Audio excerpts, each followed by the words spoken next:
Hey guys, Michael Hunsucker here with Heartland Bowhunter, and today we are talking calling strategies with whitetails.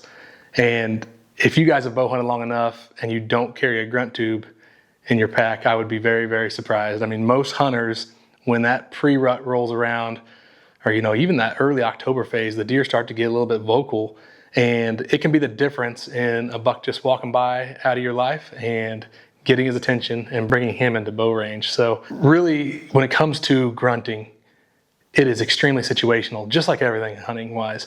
You really have to judge the whitetail's behavior and body language, because there's situations when you can overcall and you can educate a deer. And there's also situations where deer are careless and making so much noise that they may not be able to hear your call. Even though you're grunting repeatedly, they may not be able to hear it because they're crunching through the leaves doing the rut zombie walk. So one thing that I've learned is you really need to analyze that deer's behavior. So when it comes to calling to a deer, first things first, the very first thing that's going to happen when you call to a whitetail deer is they're going to get curious, look your way, and try to identify where that sound's coming from. Obviously, unless you have another deer close to you, they're not going to see a deer, and they're going to get curious and come to investigate. And the first thing they're going to want to do is go downwind.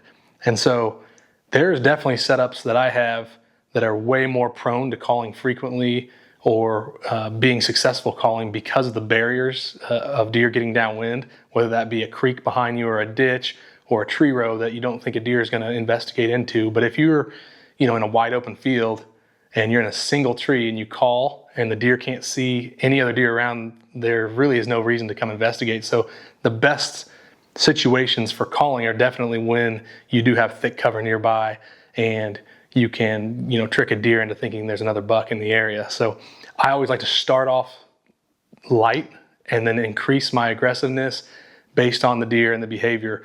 And you could tell a lot of times the first time you call, you can tell when a deer hears. He'll pick his head up, or he'll twitch his ears and look that way. And sometimes they'll pretend like, okay, don't really care, I'm going to keep meandering, doing my business. You hit him again with the call, and you may just break that comfort threshold that they have and get them to come into distance. So I love being able to call a deer, and getting them into bow range is key, obviously. So the other thing is snort wheezing. So I never start off with a snort wheeze unless the deer is so far away that I don't think they have a chance at hearing a grunt. I may hit them with a snort wheeze if they're running hard, chasing a doe, or just cruising really hard and you want to get their attention fast. I'll hit them with a snort wheeze. But a lot of times I'll grunt and try to get their attention first. A snort wheeze will be a great way to grab their attention. So if they are walking, if they're crunching through leaves, making a bunch of noise, you hit them with that snort wheeze, stops them, they look, maybe then hit them with a soft grunt. If they're far enough away, they're not going to pinpoint you. So they have great hearing. Obviously, they live their lives trying to survive out there.